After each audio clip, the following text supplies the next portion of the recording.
All right. Hi, everyone. Welcome to tonight's meetup with the AWS user groups of Florida.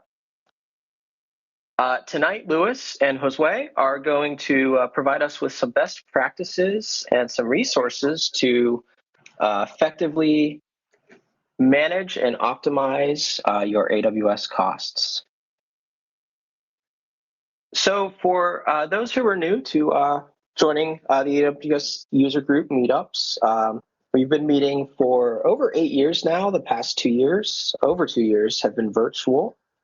We're starting to get back into both virtual and in person. We did our first new in-person event in Jacksonville last month. Speaking of which, future meetups, if anyone would like to present on a topic of their interest, any recommendations around topics you'd like to learn more about, or even recommendations and formats for meetups. We want this to be interactive. Please feel free to share with us, collaborate with us. We've got a Slack team set up, and then the recording from tonight we'll post to YouTube. After the meetup, I'll add a link to it on the meetup page. So tonight, as I mentioned, Lewis and Josue are going to be presenting. Feel free to ask questions throughout the session, and we'll leave some time at the end for dedicated Q&A. With that said, I'll hand it over to you, Lewis, or Josue. Thank you, Patrick. We're going to get on camera here, and I'll share my screen as well.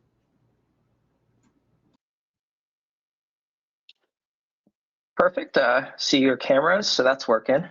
That's working, and then Awesome. I'm going to share presentation here. And then let me know when that shows up. And that has loaded. Awesome. All right, cool. Well, Patrick, thank you for the opportunity to come here today. Hello, everyone. My name is Luis Garcia, and thank you for joining us today. Awesome. And I am Josue Martinez, and we both are solution architects with AWS. But before this, we were AWS customers. Yeah, and during our cloud journey, we ran into some speed bumps related to costing, and we quickly learned that if we did not manage or start optimizing our consumption in AWS, it would have a big impact to our cloud budget. And of course, this is not ideal. In today's session, we'll be discussing some of the best practices and available resources to help you optimize your AWS costs. We would like for this session to be interactive, how Patrick mentioned. So if you do have any questions, please feel free to post them in the chat. All righty, let's get started.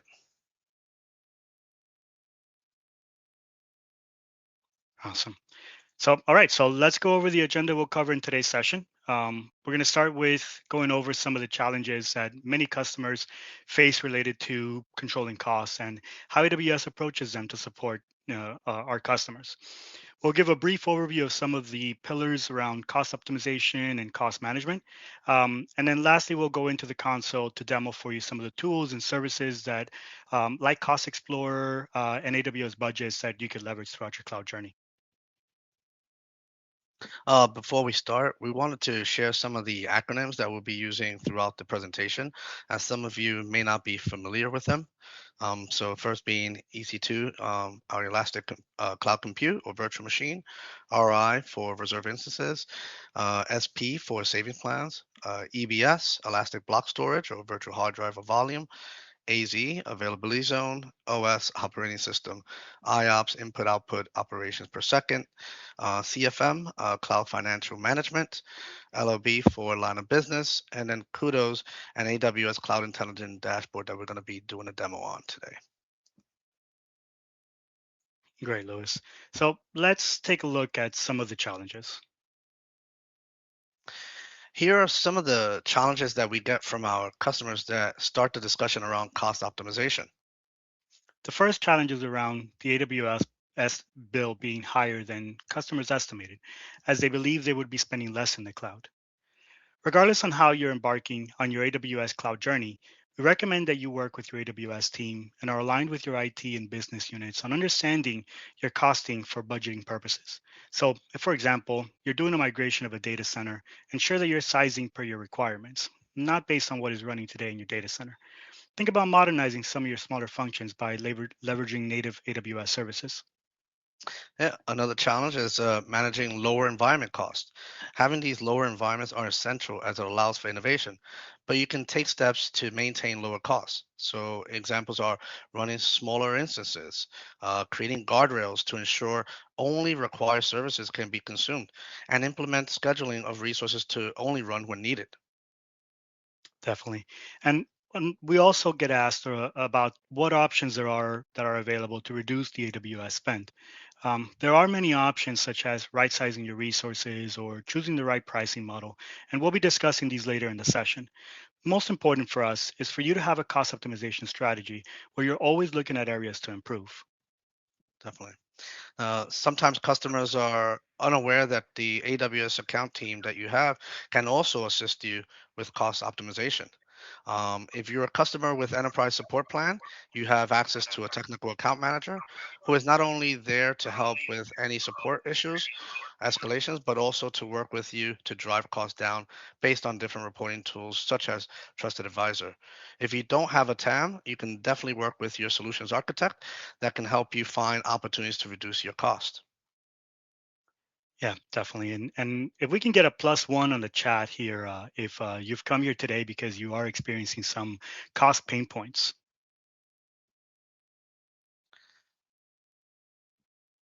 And we'll give a minute here if anybody wants to answer. Now we'll get it as we go through, so that way Yeah, we can stay definitely. on time. Go for it, Lewis. All right, so what is the AWS approach on cost optimization? It's customer obsession. AWS works relentlessly to reduce our own costs and continue to pass the resulting savings to our customers.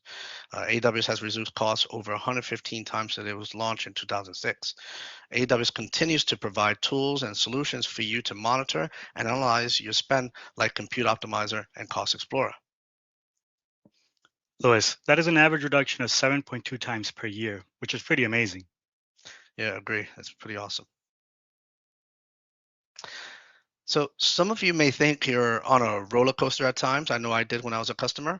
When trying to control the fluctuation of the spend in the cloud, you're also going to have times where the business changes its focus from build to stop building and reduce cost.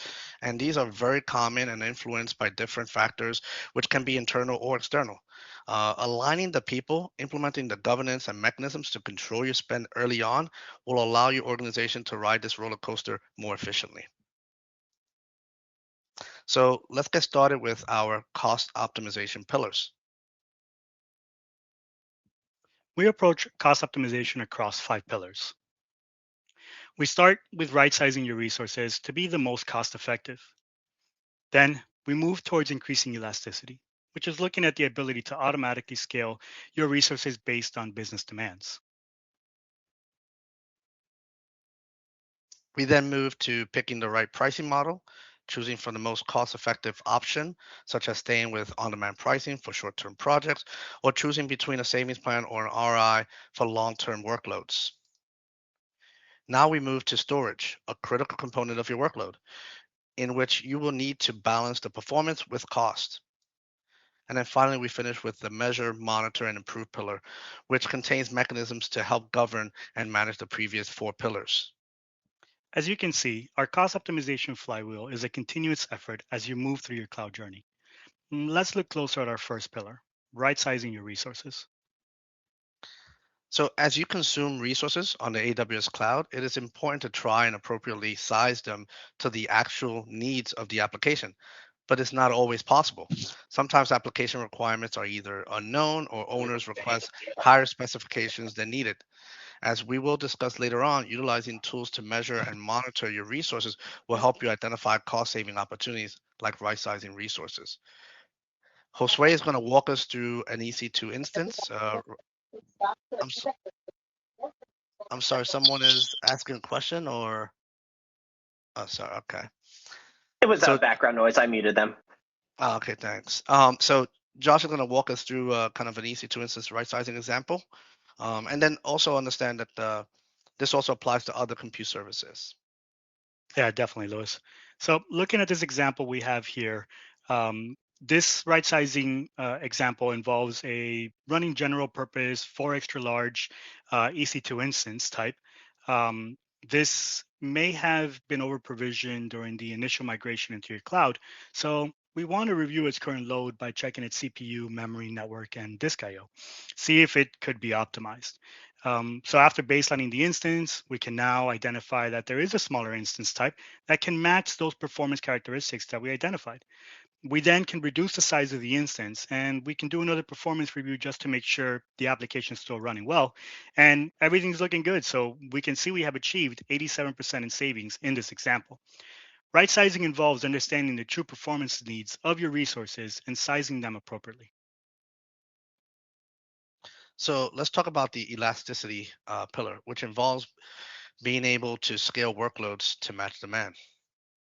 So on this slide, we're going to talk about how we traditionally manage capacity needs.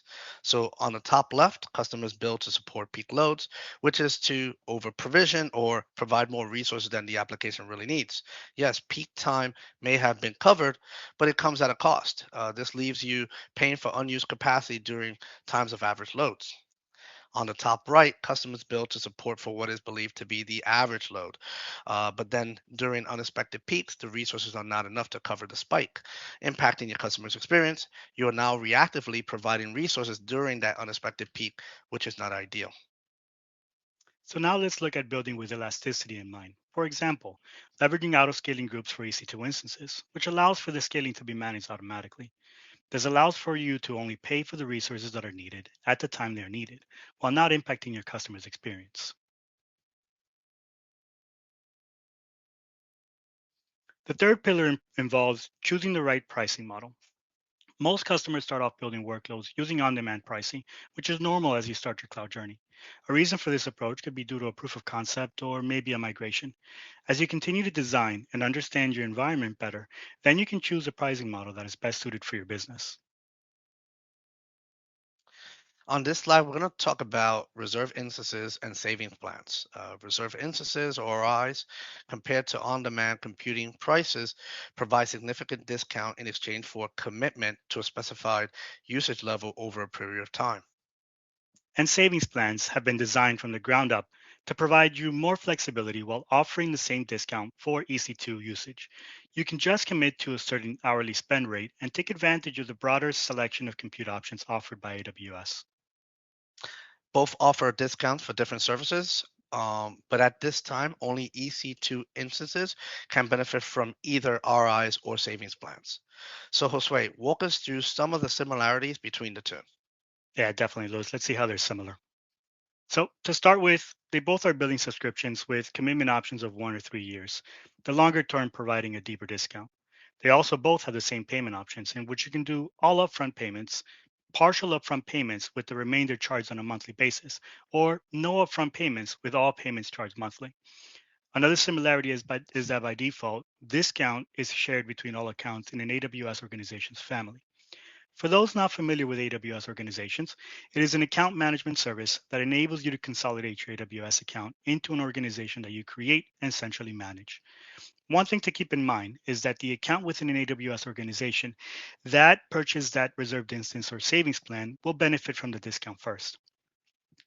One common question that customers ask is, should we be using reserved instances or savings plans for EC2? The answer is it depends. So, let's dive into some differences between the two to provide additional details for this question. So let's start with reserve instances, which provide two options, standard or convertible. Knowing the differences is important in selecting the appropriate option for your needs. That's right, Lewis. While reserved instances do provide significant discounts when compared to on-demand pricing, they each have different advantages you want to be aware of. When selecting a reserved instance, you will have two scopes to choose from, either regional or zonal. Regional refers to an AWS region like US East North Virginia or US West Oregon, while zonal refers to a specific availability zone within an AWS region. The scope does not affect the price, but they do have some key differences. For example, a regional reserved instance allows for the discount to be applied to any availability zone within the region it is in, while zonal is limited to the chosen availability zone. Another important difference is that regional does not reserve the capacity, while a zonal one does. Aside from the scopes, like Lewis mentioned, there are two types to choose from. So let's start with standard reserved instances, which provide the most significant discount of up to 75% off on-demand pricing and are best suited for steady state usage. Standard reserved instances cannot be exchanged between instance families, OS, and tenancy, but they are available to purchase from third-party sellers on the AWS Reserved Instance Marketplace. Convertible reserve instances also provide a discount up to 54% off on-demand pricing. One key difference is that with the convertible option, you have the capability of changing the attributes of the instance type as long as the conversion results in the creation of another instance of equal or greater value. In other words, your target reserved instance can either cost the same or be more expensive. But another benefit is that for long-term commitments, then convertible might be a good option because you might need to change based on how your consumption of the cloud and the instances might change later down the road. You can use the convertible reserve instance to change these attributes. So let's take a look at savings plans. And AWS offers three types of savings plans. So let's walk through how these plans differ. So starting with compute savings plans, which provide the greatest flexibility and help reduce usage costs by up to 66%. These plans automatically apply to EC2 instances regardless of instance family, size, AZ, region, OS, or tenancy. For example, you can switch from a compute optimized instance to a general purpose instance, shift a workload from one AWS region to another, or move a workload from EC2 to another compute service such as Fargate and Lambda at any time and automatically continue to receive discounts.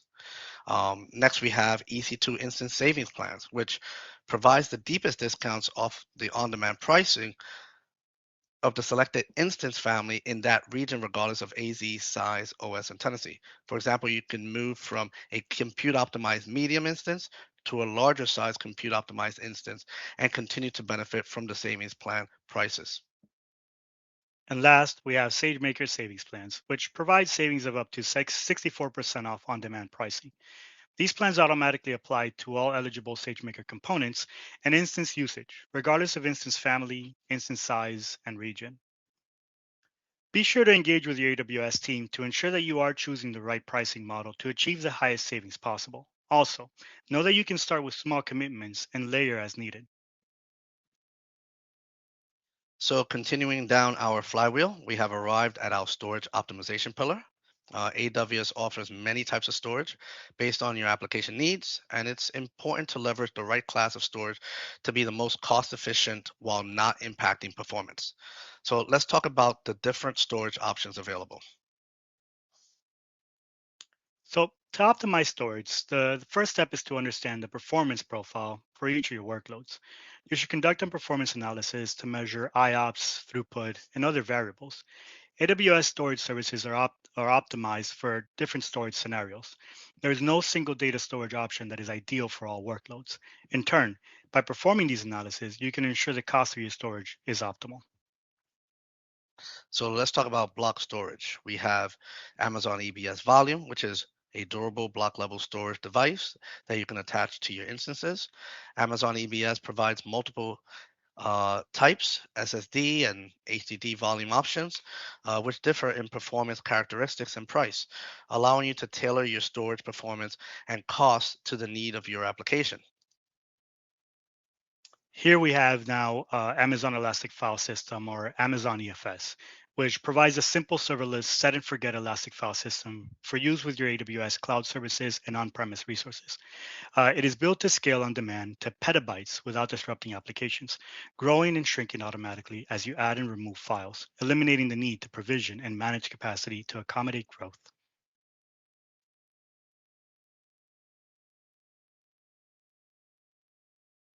Lastly, we have Amazon Simple Storage Service, or Amazon S3, which is an object storage service offering industry-leading scalability, data availability, security, and performance, offering also different price tiers of storage based on how frequently or infrequently you access your data. So let's take a look at a couple of examples of architecting with cost in mind. Yeah, so let's start with example A. Here we have a workload that requires 300 gigabytes of storage and 3000 IOPS as an example. So we know that each of these options from GP2 to IO1 would meet the requirements, but we can see that GP3 comes in at 80 to 90% less expensive, making it the most cost-effective option. We also recommend that if you are running any GP2 or provision IOPS volumes to look into possibly moving to GP3, as it may cover your current requirements and reduce your storage cost. So now looking at example B, we have a workload that requires shared storage across multiple instances for their object type data. If we look at the difference in cost, we see an 89% savings if we leverage S3. In this example, EFS would also be a good fit based on the requirements, but it will come at a greater cost. We're now at the measure, monitor, and improve pillar, which is essentially mechanisms and processes and tools to complement the other four pillars. Some of the mechanisms or processes that are captured in this pillar include defining and enforcing cost allocation taggings, as well as defining metrics, setting targets, and reviewing them at a reasonable cadence, as well as assigning optimization responsibility to an individual or to a team. So this is a good transition to our next topic, which is the pillars of cloud financial management. Okay, so now that we learned about cost optimization, let's look at the cloud financial management or CFM. Yeah, so when thinking about how to address excess cloud spend, it's natural to think about the reasons and the root causes at play. Let's take a look at some of these, starting with the ability to forecast cost, which has become more complex given the elasticity of consumption associated with dynamic workloads, and understanding the different pricing models that are optimized on behalf of you. At times, when resources are provisioned, their owners often have little to no visibility into what their applications are costing in the cloud. Technology organizations are historically more attuned to requirements such as performance, security, and scalability rather than cost. We also see that even after cloud waste is identified and addressed, the dynamic nature of cloud consumption inevitably means the waste will reoccur. So let's dive into how you can avoid some of these pitfalls. So cloud financial management or CFM is divided into four different phases. We have the see, save, plan, and run in no particular order. While these are concepts, we will focus on how you can take them and actually form an action plan to use within your organization. Each has its own set of tools which can help you along your CFM journey, some of which we will be demonstrating today. So in the C phase, you want to establish cost and visibility to ensure transparency into and accountability for spend. For the save, you want to ensure your organization pays only for the resource it needs. And plan, you want to better understand costs associated with current and future cloud workloads. And finally, run, you want to establish executive sponsorship to invest in people, governance, and tools for cost management. Here we see the cloud consumption model, which is very different than the traditional approach. In this model, you're bringing together technology and finance teams. Technology teams are no longer just technology teams. They're now doing things that are normally associated with finance and operational teams. For example, procurement time is now reduced, going from weeks to minutes, and no more waiting for equipment to ship. No racking and stacking, saving you time and energy to focus on those business outcomes. For some of you, this may be different to what you're used to. So we'll look at steps to set you up for success. We can now start taking the steps that to start your cloud financial management journey. First step here is ownership, assigning a person or a team who is ultimately responsible for all of your CFM activities. With this in place, you reduce the finger pointing and provide a point of contact for all internal teams. This provides a central place for all questions or concerns around cloud spend. Once ownership is in place, you want to ensure alignment with your technology and finance stakeholders as part of the organizational partnership. You want to have the finance team become more cloud savvy and for the tech teams to become more finance savvy in order to help drive change within your organization and create a more cost aware culture.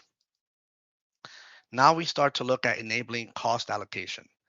This is where you can leverage some of the AWS tooling to help you tie back the cloud usage to the lines of business, which ultimately responsible for that usage. On the next slide, we will dive deeper into account structures and cost allocation, which are important to help you identify and report your cloud costs. Definitely. And if we can get a +1 on the chat, if anybody here has implemented any of these 3 steps, and also, is it working for you so far? All right, so we'll keep going here, and Louis, if you just keep an eye on the chat there, and we'll just go there. So definitely. So now that you've enabled that cost allocation, you want to make sure that the folks responsible for the cloud spend have visibility into it. Tools like AWS Cost Explorer can be extremely helpful here by providing the necessary dashboards that all teams can utilize to visualize their spend.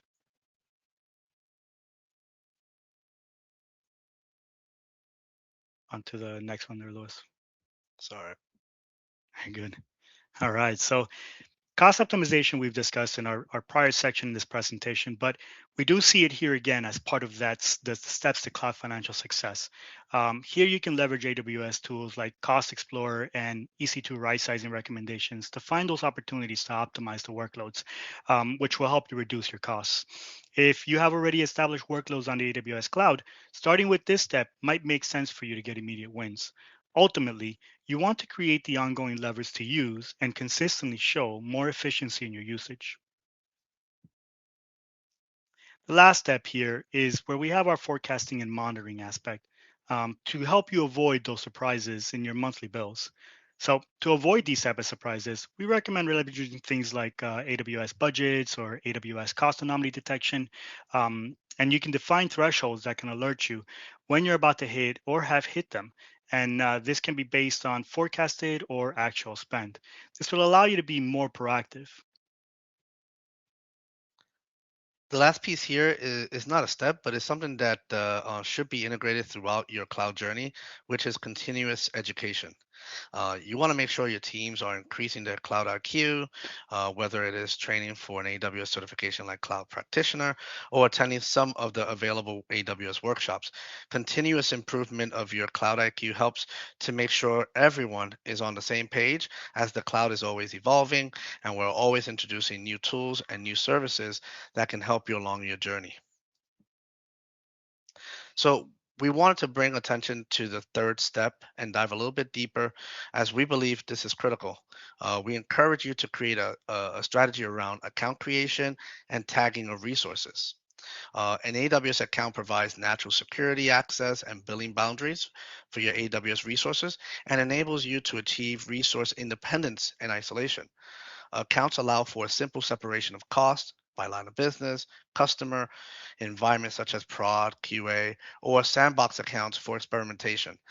The resources that you consume are allocated to that specific account. At times, customers start their AWS journey with a single account. We recommend as best practice that you set up multiple accounts as your workloads grow in size and complexity. Definitely. And AWS tags can help you understand and control your AWS costs. AWS tools like Cost Explorer allow you to use tags to break down your AWS resource usage over time. Tags can also be used for operations, automation, security, inventory, and billing, of course. Defining a tagging standard for cost management allows you to report the breakdown of your cloud spend. For example, you're able to provide costing of a particular workload for showback or chargeback, maybe perform audits against potential underutilized resources, and many others. Here are a few best practices to consider for your tagging strategy. Do not add any personal identifiable information or PII or any other confidential or sensitive information to your tags. Use a standardized case-sensitive format for tags and apply it consistently across all your resources. Consider the tag guidelines that support multiple purposes, like managing resources for access control, cost tracking, automation, and organization. So we're now going to move into the demo portion of the presentation, in which we'll go over some of the core tools that will help you and your organization be able to optimize and manage your cloud spend on a daily basis. Any questions before we move on to the demo?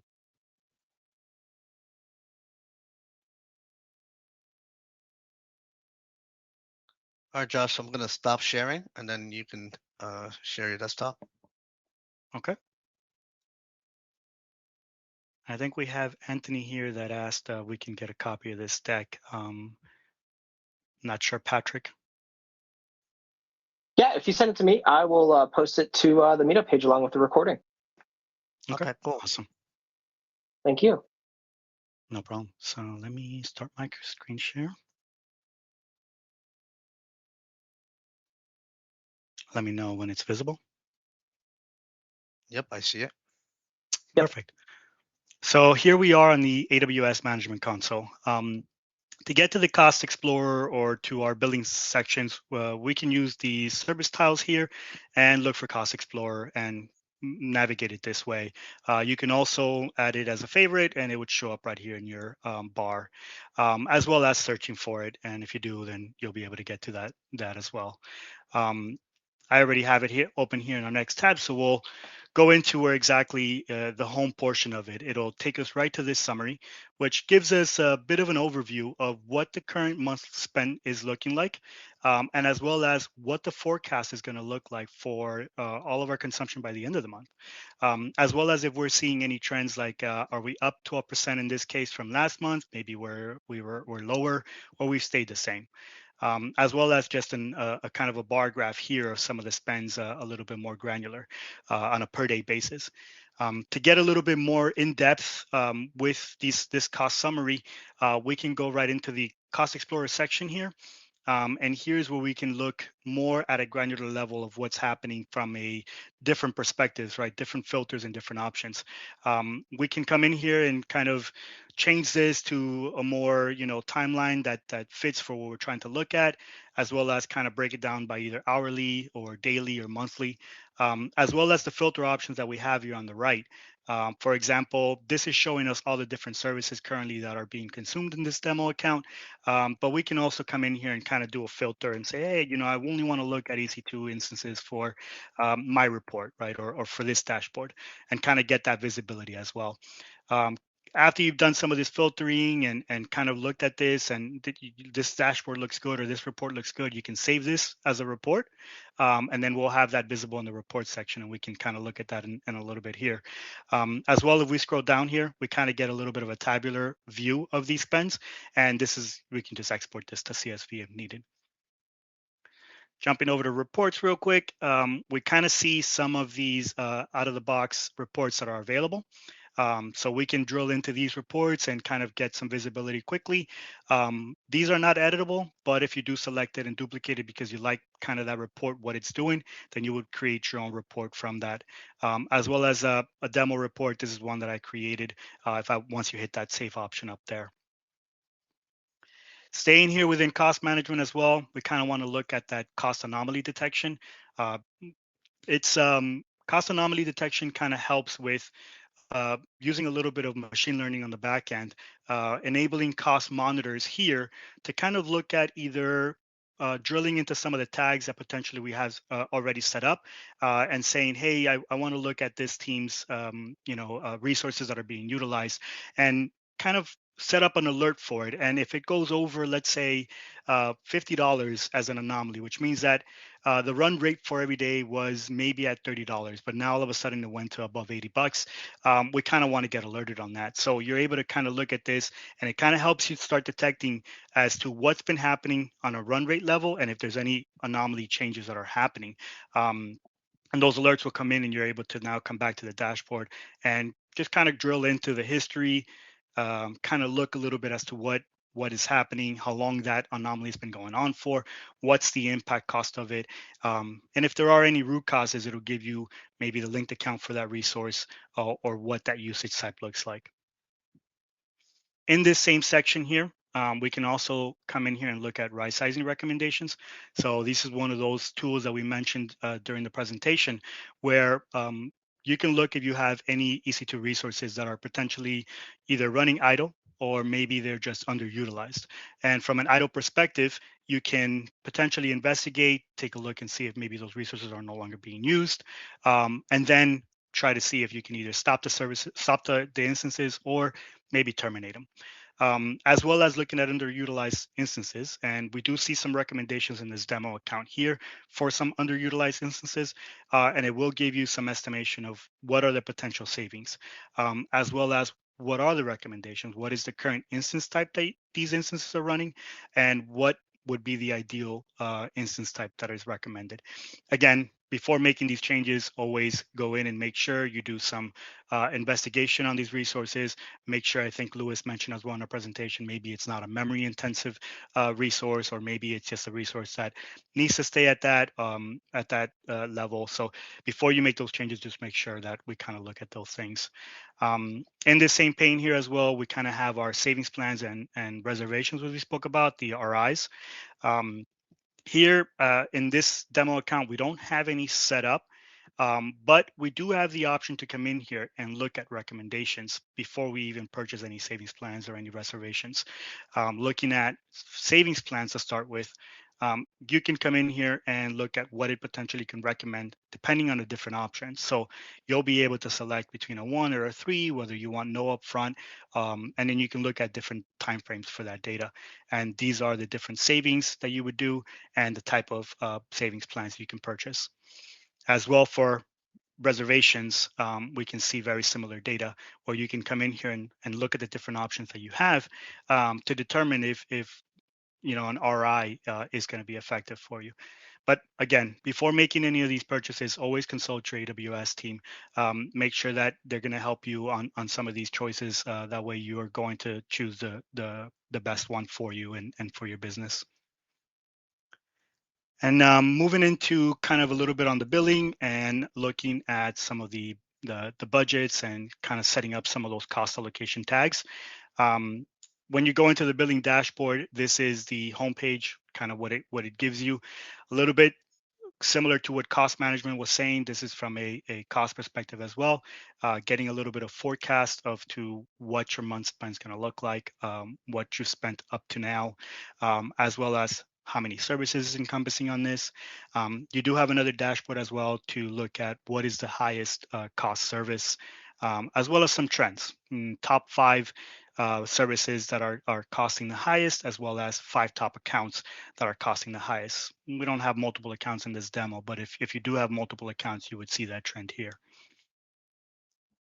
In this pane, you have the bills as well, so you can always go and look at what the current bills are, what are some of the previous bills, and kind of get some summaries on this. If we look for this account for the previous month, we can see what that costs for this account and get some information here as well. Hey, Josh, moving into, yeah. We have a quick question is from Sam. It's is there an easy way to do the cost management for multiple AWS accounts? Yeah, so leveraging AWS organizations is a good way because you're able to set up a payer account and kind of put those accounts into that payer account. So you would get visibility coming down from the payer down to the other accounts. That's a good way to start with if to help that way as well.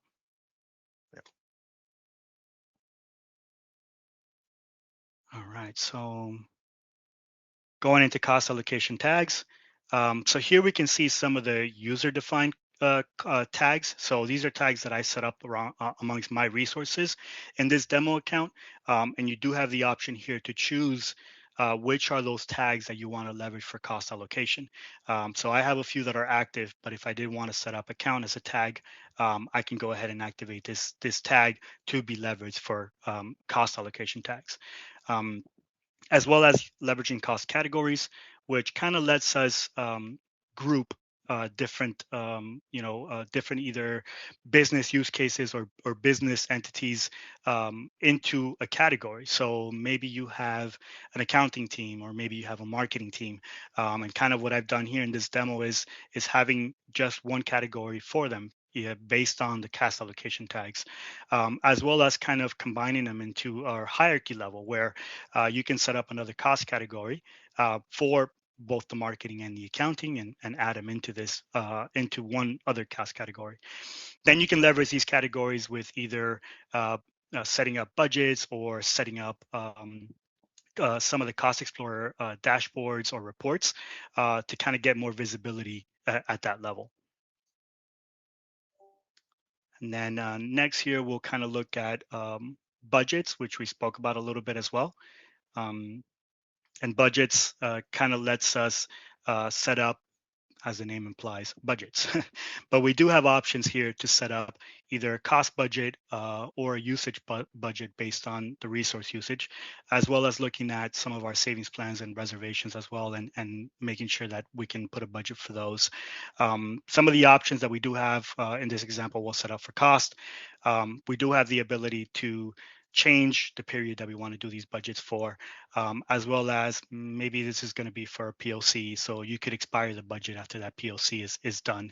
And you do have different budgeting methods between fixed plan and auto adjusting, as well as for this case here, we'll just do just a fixed cost here for $100.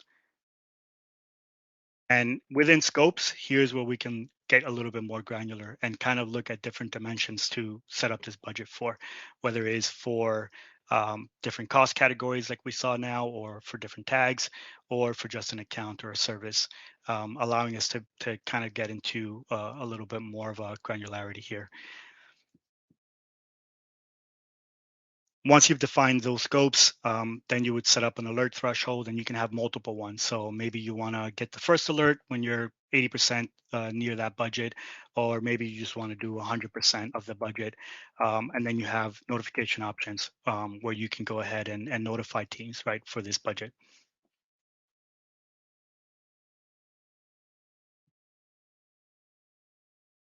One other option to look at as well is actions. So there are a few actions you can do based on some of these budget thresholds that you set up. You do need to have a role that would have access for those EC2 instances or RDS instances that you want to make changes for.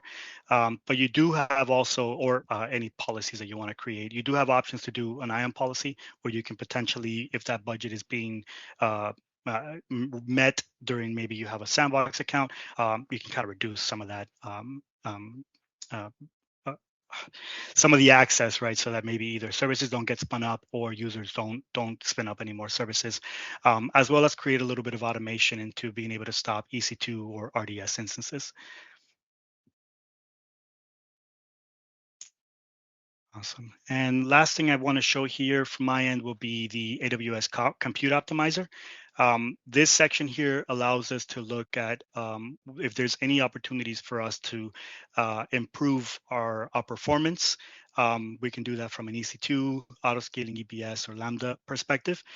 In this demo account, we have no recommendations right now, but I do want to drill in here to these sections for EC2 instances and EBS volumes. Even though from a performance perspective, the EC2 instances are optimized and so are the EBS volumes, this pane still kind of gives you a little bit of a drill down into potential savings. So if we see here, we can see the current instance type and what is the current on-demand pricing. And we can see that there are some recommendations being made. If we change the instance type, this would be the new price with some potential price differences. So we could save some money by making some of these changes. The same thing with EBS volumes. And this is a good place as well to look at some of those GP2 instances that we mentioned earlier. If you do have GP2 instances still, this will also give you a little bit of a recommendation whether GP3 is a good fit for this instance. Here we see that we do have a lot of GP2 volumes here, and it is recommending that we go ahead and move those to GP3. And if we do, we would see a bit of a savings on some of these instances. That's it for Compute Optimizer. I'm going to switch it over to Lewis, who has a few more tools he kind of want to share around too. Let me stop sharing here, Lewis. Try to start sharing my screen, and for the for everyone that's online here, we want to kind of emphasize that some of the tools that we're going over with via the console does require permission. So if you're not in control of your AWS accounts and have full permission, then you need to work with your IT department and see if they can provide you those the access. So while Lewis is loading there. Yeah, go ahead, Josh. Your screen's coming up, Lewis.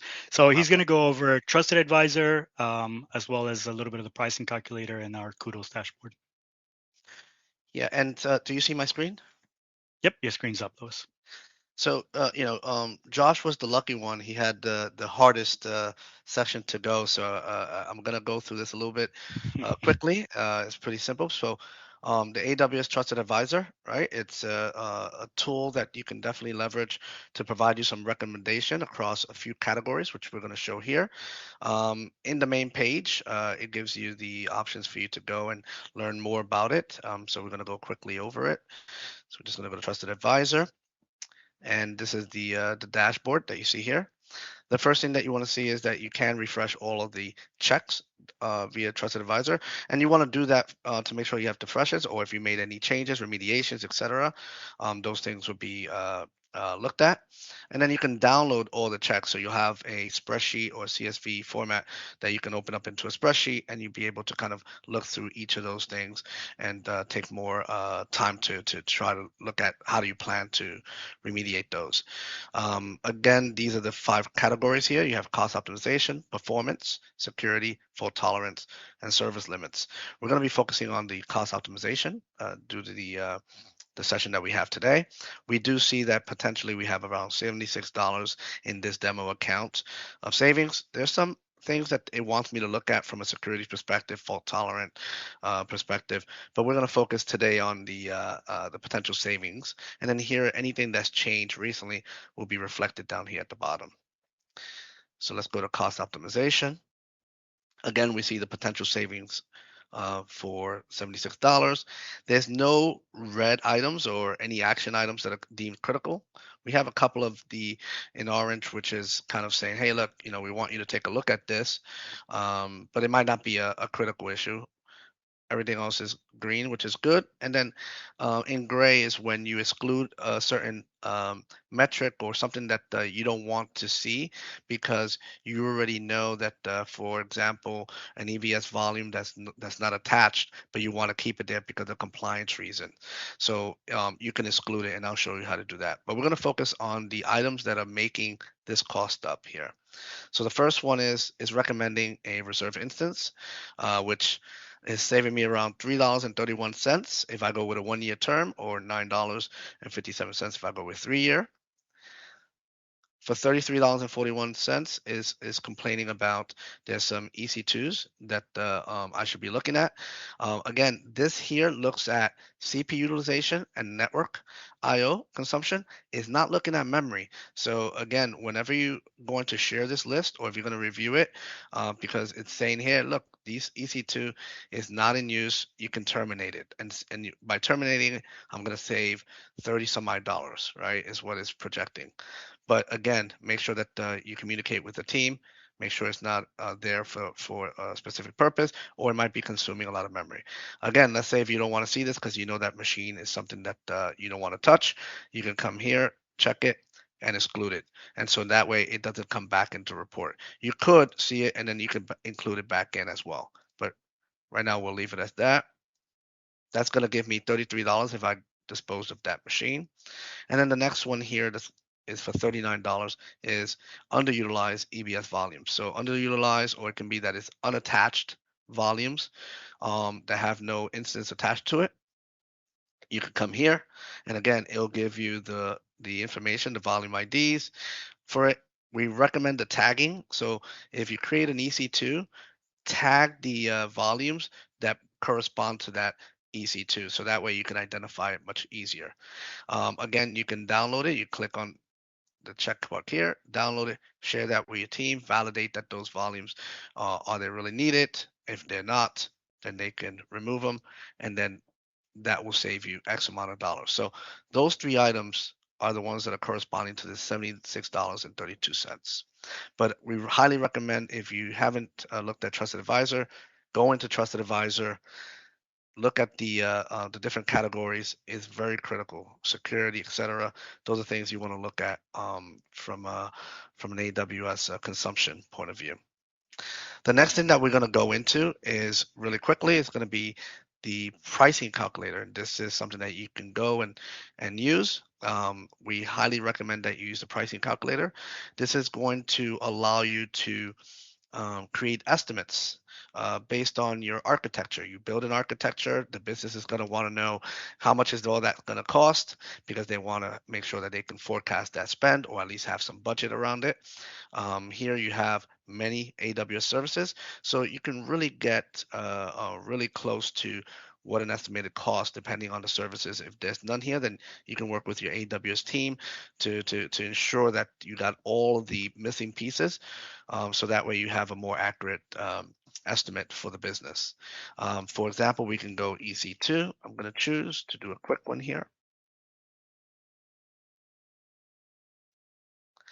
It's going to want a description, so I'm going to just call it demo app. And what this allows you to do is if you have application or projects by name, you can bundle it up under one estimation, and makes it much easier. You have the region. Choose the region that you're in, because the price is different for each one. We're going to stick with quick estimate. If you choose advanced estimate, it's just more options that give you a more detailed estimate. So that's good to do once you have kind of an architecture you want to do. But for this example, it's just going to be one EC2. You have an operating system. You have different flavors. We're going to stick with Linux. Here, I'm just going to use the easiest option, which is I don't know what I want, but I know I want 4 CPUs and I want 16 gigs of RAM. Based on that, it's going to say, hey, a T4GX large is your lowest cost EC2 option to choose from. That's going to be the best option for me. I only want one. The utilization is going to be 100% per month, but you can choose how many hours per day, hours per week, hours per month, minutes per day, and minutes per month. So you can get granular on that as well, but we'll leave it at 100%. Josh talked about this earlier. Pricing strategy. You have your pricing models here, reservation, your payment options. So here we can see if I go with EC2 Instant Savings, it's going to cost me $61.54. But for this example, it's one machine. I don't know how long it's going to be there. I don't want to commit to anything. I'm going to go with on-demand instance or pay-as-you-go pricing. And as you can see, it's a little bit more expensive to do that. Now that I have the compute, I'm going to go into the EBS volume that I need. I want a 300 gigabyte drive. I'm going to show the calculations here. Right now, as a GP2, is $30. But I want to go with a GP3, and I want 3,000 IOPS. That's what I get out of the box with GP3. And then you get a higher throughput as well. For the same amount of storage, $24. So I'm spending less and getting more. And if we do an example with provisioned IOPS, which is I want to put 3,000 IOPS here, look at the difference, $232.50. So that's why it's important to really understand what you're choosing and making sure that you know the differences between the storage options. So all of this is going to cost me $122. I'm going to add it to my estimate. You can continue to add more services. You can add the support option that you want to use. You have two options to export, CSV format or PDF if you want to download it and share it with your team, or you can create a link. But what it's telling you here is, hey, look, this is a public portal. It's in a public servers. So when you copy this link and you share it, it's going to be available for 3 years. So it depends on what you want to do. You might want to just download it and share it so that way it doesn't stay on the network. And that's pretty much it. This is the pricing calculator, and the reason why we put these up is because a lot of customers, large and small, I'm surprised at how many don't know about some of these things we talked about today.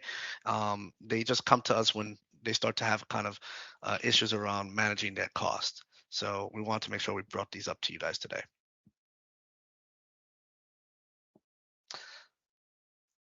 Let me switch real quick to the last here.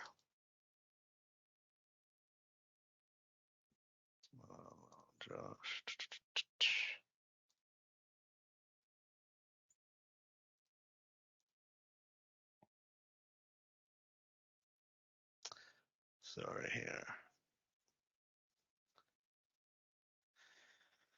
So again, we want to thank you for spending time with us and learning how to manage and optimize your costs in AWS. I hope you guys learned some things from this. If you have any questions after the event, we ask that you reach out to your AWS account team where they can provide additional guidance on your AWS journey. And then one last thing we wanted to share is some of the links to be able to what we discussed today. You can use your phone and take a snap of the two QR codes that are there, which consist of The top one would be 5 links, and the bottom one's 4 links of what we talked about in demo today. Yeah, thank you very much, everyone. If anybody has any questions, I think we have a couple minutes. I'm sorry we went over. We had a lot of content to try to go through within an hour. So again, we hope that you guys felt it was beneficial for you guys. This has been awesome. Thank you both for sharing your knowledge on the topic. Out of curiosity, from a sort of advanced cost savings topics perspective, right? I absolutely agree. Right-sizing, savings plans, reserved instances, et cetera, are going to be your heavy hitters. Anything else that you find customers tend to overlook? Yeah, for me, both as a customer and working, is you find that a lot of customers leave resources that um, applications that are no longer needed that are continuously running. So you're spending some customers thousands of dollars per month on applications that they're not even consuming. They weren't aware of it, and the communication internally wasn't there to say, hey, that application is no longer needed. We have a new solution. We went to a SaaS platform or something to that effect, and so they don't look at those things. So that's why tagging is critical, because a lot of customers go in and they try to inventory, but they don't know what they're seeing, so they're worried about cleaning up, right? And cleaning up is another action item that I recommend highly, is to constantly be checking your inventory and looking at all of your data that's running in the cloud, so that way you can identify things that it might have been a short-term project that hasn't been turned off. So you have temporary accounts like your non-prod environments. Put in some instance scheduler where it can stop and start your environments, that it would clean up the whole environment. You can have some environments like a blue-green deployment strategy, that saves a lot of money as well. So there's so many things to choose from and do. And to your point, Patrick, not just a pricing model or approach. There's also things to be aware of that might just be garbage that's sitting on your environment and you're paying for it. That's a great point. Thank you.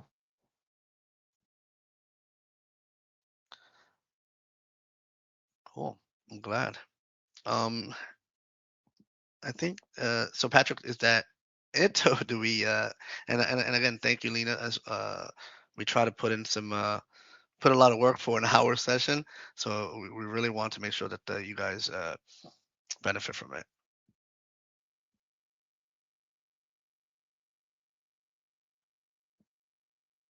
Great. Well, thanks again, Thank you. Lewis and Josh, for your presentation. Like I said, if you want, you can send it to me. I'll get it uploaded and share it out to the meetup group along with the video. Awesome. I'll convert it to a Awesome. PDF and I'll send that your way. Awesome. Great. Well, Thank you thanks very again much, everyone. for your Thank you, time, everyone. and thanks everyone for joining. All right. Take care, Thank you. everyone. Bye. Bye bye.